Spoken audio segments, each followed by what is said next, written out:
Party జిందాబాద్. ఈరోజు తెలంగాణ రాష్ట్ర cabinet ముఖ్యమంత్రి గారి అధ్యక్షతన తెలంగాణ రాష్ట్ర మంత్రివర్గంలో రాహుల్ గాంధీ గారు ఎన్నికల్లో ఇచ్చినటువంటి వాగ్దానం మేరకు ఎంత జనాభా ఉంటే అంత రిజర్వేషన్ హక్కులు సాధించుకోవాలి ఈ దేశంలో అన్నటువంటి నినాదం మేరకు తెలంగాణ రాష్ట్ర ప్రభుత్వం ఆర్డినెన్స్ ద్వారా తెలంగాణ అసెంబ్లీలో ప్రవేశపెట్టి కేంద్ర ప్రభుత్వం మొండి వైఖరికి నిరసనగా చివరి ప్రయత్నంగా ఇచ్చిన మాటను నిలబెట్టుకోవడం కోసం బీసీలో ఉన్నటువంటి జనాభా దామాషా ప్రకారం దాదాపు 42% రిజర్వేషన్లు 50% సీలింగ్ని ఈరోజు మంత్రివర్గం ఉపసంహరించుకొని రేపు స్థానిక సంస్థల ఎన్నికల్లో ఎంత జనాభా ఉంటే అంత వాటాదారులుగా హక్కుదారులుగా ఈ రాష్ట్రంలో పోటీ చేసేటువంటి అవకాశం కల్పించినటువంటి రాష్ట్ర తెలంగాణ కాంగ్రెస్ పార్టీ ప్రభుత్వానికి యాదాద్రి భువనగిరి జిల్లా పక్షాన ఈరోజు సేవాదళ ద్వారా వారికి పాలాభిషేకం తెలియజేస్తూ బీసీలారా కాంగ్రెస్ పార్టీ ఎప్పటికీ సామాజిక న్యాయం చేకూర్చేటువంటి పార్టీ దేశంలో ఒక కాంగ్రెస్ పార్టీ.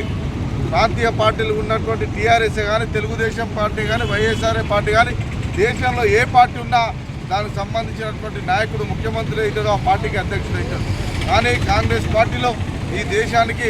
రాష్ట్రపతి కావాలన్నా కులాలకు మతాలకు అవకాశం లేకుండా చేసేటువంటి పార్టీ కాంగ్రెస్ పార్టీ.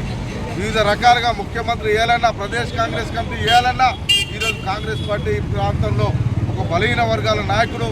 విద్యార్థి యువజన నాయకుడుగా వచ్చినటువంటి బొమ్మ మహేష్ కుమార్ గౌడ్ ఒక బీసీ నాయకుని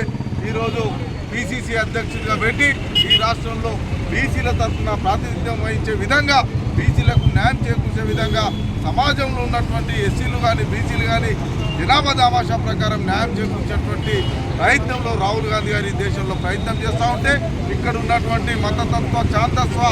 పార్టీకి సంబంధించినటువంటి 2 కేంద్ర మంత్రులు 6 ఎంపీలుగా ఉన్నటువంటి భారతీయ జనతా పార్టీకి సంబంధించి లోక్సభలో కానీ ధర్నా కానీ కేంద్ర ప్రభుత్వం మీద ఒత్తిడి తీసుకొస్తున్నటువంటి కాంగ్రెస్ పార్టీకి సపోర్ట్ చేయకుండా అదేవిధంగా వారి తొత్తులుగా ఉన్నటువంటి టీఆర్ఎస్ పార్టీ ముసలి కన్నీరు కారుస్తూ ఈరోజు కేసీఆర్ ఫామ్ హౌస్లో పట్టుకొని కేటీఆర్ రోడ్ల మీదకి వచ్చి అవసరం ఉంటే ఒక తీరు అవసరం తీరినాక ఒక వీధిగా వివరిస్తున్నటువంటి పరిస్థితులు మన బలహీన వర్గాలు నాయకులు ఆలోచన చేయాలి. ఖచ్చితంగా కూడా మీ నాయకత్వాన్ని పెంపొందించడం కోసం బీసీలో ఉన్నటువంటి నైపుణ్యం ఉన్నటువంటి నాయకులంతా కూడా యువకులంతా కూడా రాహుల్ గాంధీ గారి నేతృత్వంలో ఇచ్చేటువంటి 42% రిజర్వేషన్ను మనం అనుభవించి మనం ముందుకు తీసుకుపోవడం కోసం రాహుల్ గాంధీ గారి దేశంలో చేస్తున్నటువంటి అనేక రకాల పోరాటాలకు బలహీన వర్గాలంతా కూడా సపోర్ట్ చేయాల్సిందిగా కాంగ్రెస్ పార్టీ పక్షాన మీ అందరికీ ఒక దళిత నాయకుడిగా కాంగ్రెస్ పార్టీ కార్యకర్తగా ఈరోజు నిజంగా కూడా హృదయపూర్వకంగా రాహుల్ గాంధీ గారి సూచనలు తెలంగాణ రాష్ట్ర ప్రభుత్వం అమలు చేస్తున్నందుకు వారికి ధన్యవాదాలు, కృతజ్ఞతలు.